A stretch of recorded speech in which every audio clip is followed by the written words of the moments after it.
Boa tarde. Estamos mais um dia aqui com nossos desdobramentos jurídicos do escritório Edson Freitas de Siqueira. Quero pedir desculpa, antes de tudo, sobre os nossos últimos podcasts, porque identificamos que um dos nossos equipamentos, o microfone, estava com defeito e dava dando falha de som, razão pela qual agora nós vamos repetir 2 ou 3 podcasts anteriores. Mas hoje iremos realizar esse novo, que diz respeito ao tema 1174 do Superior Tribunal de Justiça. Eu vou falar diretamente, portanto, às empresas. Não vou versar hoje sobre assuntos de pessoas físicas, mas sobre os direitos das empresas. Na linha e na sequência, nessa onda que temos hoje sobre recuperações de créditos, quero destacar um aspecto novo sobre a contribuição social ao INSS sobre a folha de empregados. As empresas recolhem o INSS sobre a folha num percentual bastante elevado no Brasil, razão pela qual constantemente dizemos que o custo de se manter um empregado hoje trabalhando é muito grande se comparado com as demais economias e países importantes para a OCDE, por exemplo, e para o mercado normal no qual o Brasil está inserido e precisa competir. Uma dessas desvantagens é exatamente o custo da nossa folha de pagamento. Pois bem, a nível de INSS é possível, nos últimos 5 anos, recuperar créditos, buscar descontos, inclusive, sobre a folha atual e buscar o que foi pago indevidamente nos últimos anos. E isso se deve à interpretação de que não pode haver tributo sobre tributo. E no caso do cálculo do INSS sobre a folha, nós deixamos incluir na base de cálculo o INSS que nós recolhemos de forma retida em favor dos nossos empregados ou através do INSS retido para pagamento de terceiros. E também calculamos o nosso antigo SAT, salário sobre acidente de trabalho, seguro sobre acidente de trabalho, que hoje foi substituído pelo RAT, que são também encargos que são calculados sobre o valor da folha. E nada mais justo do que calcular a contribuição ao INSS, como também o RAT, o antigo SAT, sobre o valor da folha, excluído desta folha o que já nós retivemos em favor dos empregados, do INSS e de imposto de renda na fonte também. Isso dá um cálculo bastante alto e por isso que é a razão, inclusive, do nosso podcast de hoje.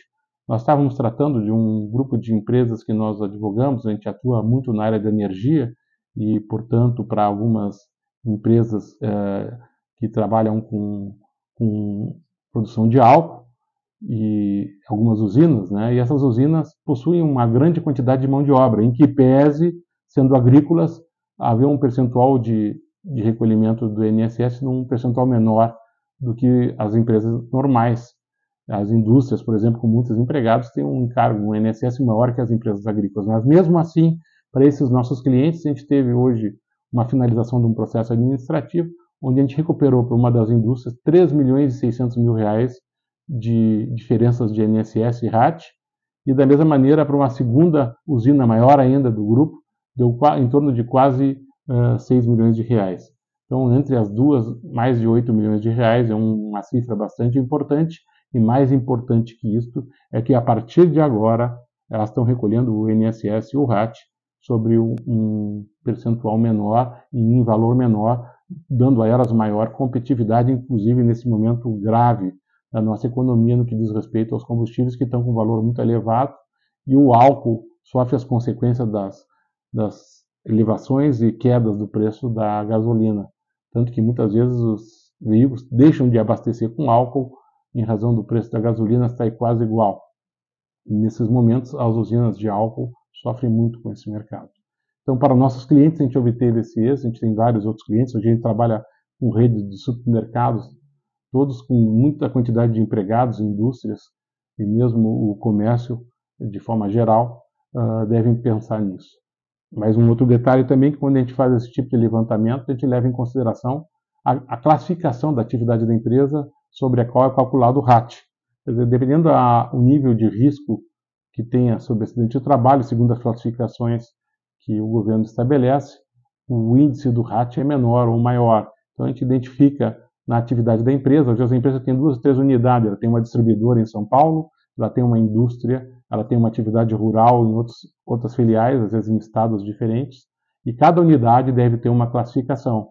E cada unidade, sob aquela folha de pagamento local, deve ser recalculado para ver se não está pagando o mesmo valor para todas as unidades. É muito comum você pegar empresas, às vezes, que se iniciam pequenas e com o passar dos anos, 10, 15, 7, 8, 10 anos, não importa o quanto, elas crescem e passam a ter uma distribuidora em um lugar, uma indústria em outro lugar, uma parte de transportes em outro lugar, e às vezes até uma atividade rural em outro lugar. E elas passam a recolher, ou estão recolhendo o SAT, antigo SAT e o atual RAT, pela mesma classificação. Bem, não é bem assim. Cada unidade, de acordo com a sua atividade, vai ter sua classificação. E isso nos permite recalcular 5 anos para trás, identificando bem a classificação de cada atividade.